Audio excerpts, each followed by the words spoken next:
become close friends, become super close. I love our daily phone call. You know what I mean? It's just incredible. I can't begin to tell you what an honor it is to watch you. We didn't promote you. You earned your way to regional vice president. Jim Penn said on a call, an RVP call we had the other night. He said, Joe Encher would say, I don't take any credit for your failure, and I'm not taking any credit for your success. He goes, you promoted yourself to regional vice president. You decided to go make it happen. You decided to burn your ships and put a stake in the ground and say, this is where I'm going to build something. And it's just an absolute honor. So please, everybody stand up and help me welcome the newest regional vice president, Peter-John Sikkema.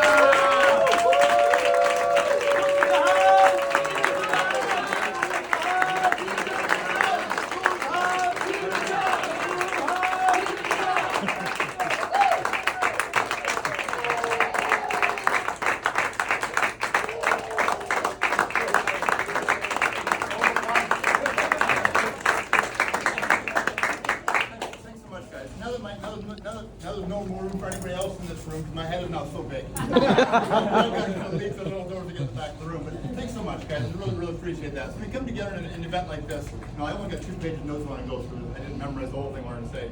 We get together in an event like this, it makes you wonder what we're really all here for. What's this all about? Sure, we're coming together to celebrate the success that we see on display, but that's not really what life is all about, is it? I think that God puts us in this world so that we can make a positive impact in other people's lives. Right. That's what we're here for. Our job is to bring value and to bring encouragement to other people. Yeah. And that's how we glorify God. That's what our life's all about. It's not about getting together to celebrate some promotion. That's just a report card in a sense of what we've accomplished in the past. Right. So just want to put things in perspective. I'm not taking any credit for what happened here today. God gets all the glory for bringing me to this place and for bringing me through this stuff.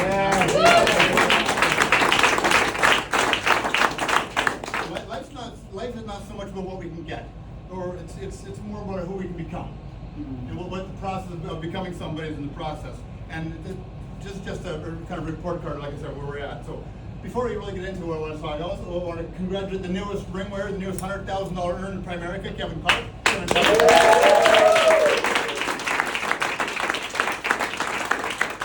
So Kevin started this business after I did. So when he first started as a rep. I was already division or district at the time. So he's like my younger brother, right?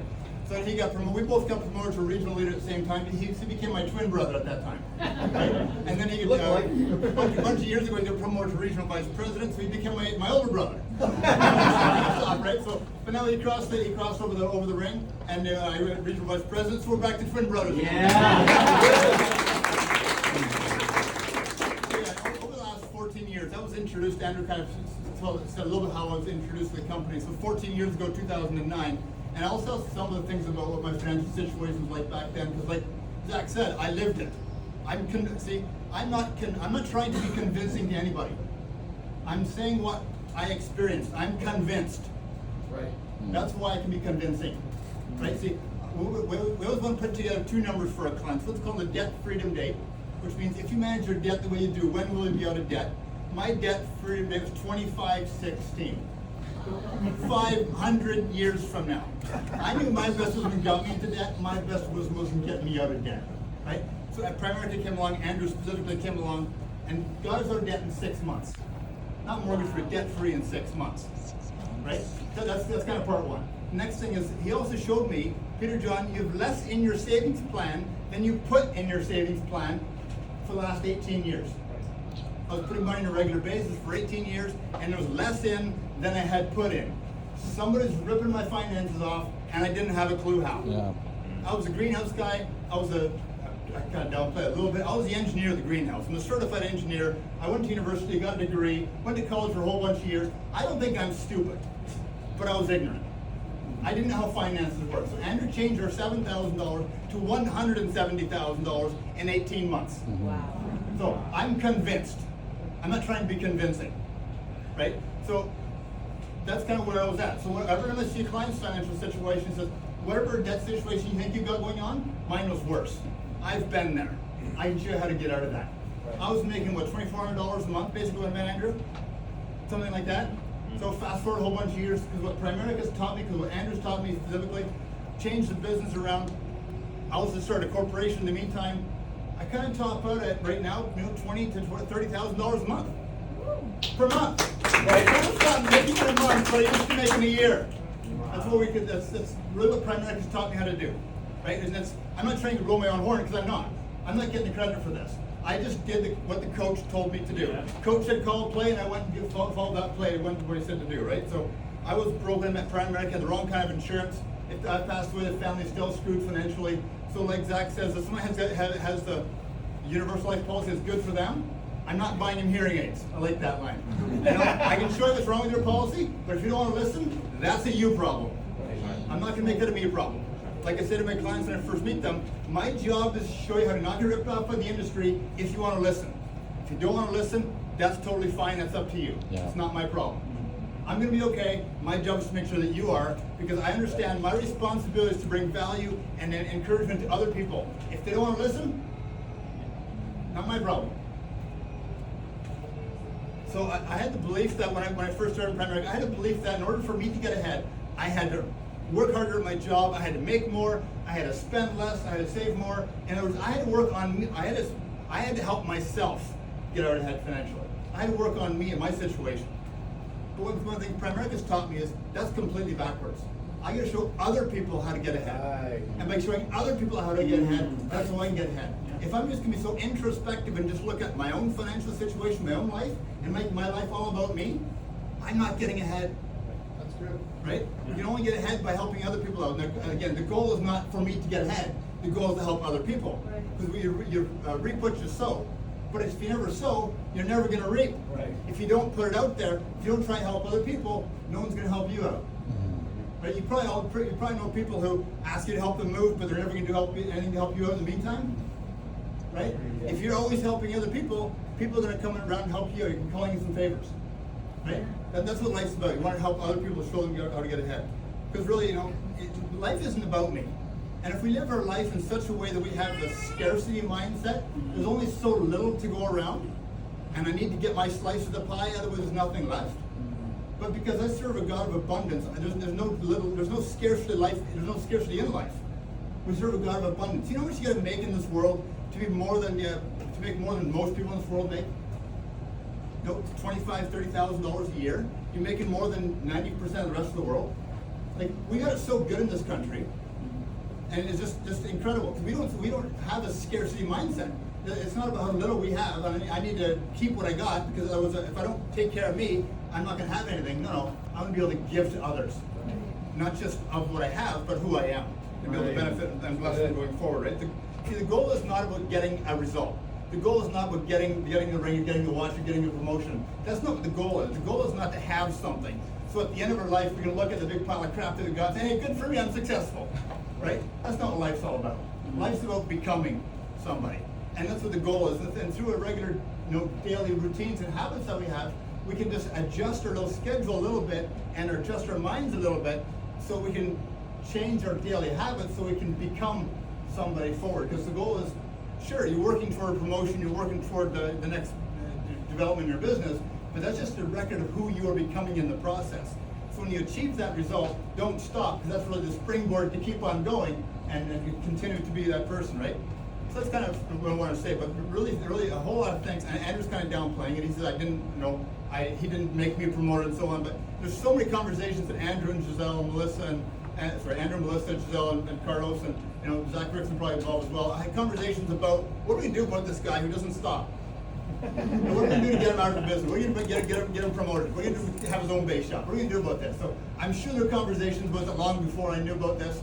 So Andrew gave me a challenge back in the beginning of May. He says, if you do 10,000 personal premium or 10,000 base or team premium in May, 10,000 in June, 10,000 in July, we'll promote you at the end of July. And if you go over 10, that's fine. That doesn't count for next month. You do 10, 10, 10. So I did 14 in May, and I had 12 in June by the 12th of June. I was done June already by the middle of June. So Andrew said, well, if you do 20 for June, we'll promote you at the end of June. So, I wasn't going to blow 20 anyway. Just tell him I was going to blow 20 anyway. Because I know that when I get policies, I get 5 referrals from each one of them. So now I'm going to have, if I did 20 policies, I'm going to have what's that, 60 places to go to, Right. 100 places to go to. So if I wanted to have some policies for July, I needed to write a whole bunch of stuff in June, so I get places to go to in July. Make sense? Right. Right? So that's why I was really, doing the process. So I went over 20,000 in premium for June, and they said, well, there you go, right? So.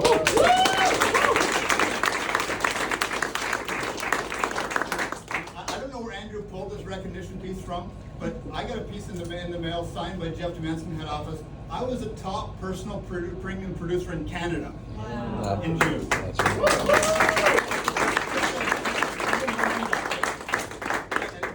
Thanks to Kristen and Ann and Sue and whoever else put this event together today. Really appreciate all the work doing that and so on and so on, and for making and everybody for being here to share the accomplishments. I want to thank Zach as well. The first time I met Zach was not first time. The first time we really got to know each other was kind of downtown Atlanta. Up in a subway, I think at 10 o'clock at night, whatever weeknight it was, went to subway. You risked your life by doing that. Up in a subway somewhere in a city I never knew, and I sat across the table from Zach from like 10 o'clock at night to 2 o'clock in the morning. We had a conversation with a whole bunch of stuff, but nothing but business. Right? And I want to thank Nikki for being here as well. One of the people in this world who knows more about me than just anybody else in the world. Nikki's always a source of encouragement, a source of enthusiasm for whatever endeavor I'm in right now. When we talk on the phone, we never talk about work, do we? It's always about life and about what's going on in the world today, right? She asked me, where in the world are you today? Like, what state are you? What country are you in? Right? We have usually a half-hour conversation, probably once every 10 days or something like that, which is fantastic. Like I said, one of the people in the world who knows more about me than just about anybody else in the world, besides Andrew. Right? And I want to thank Mahendra, my twin in the business.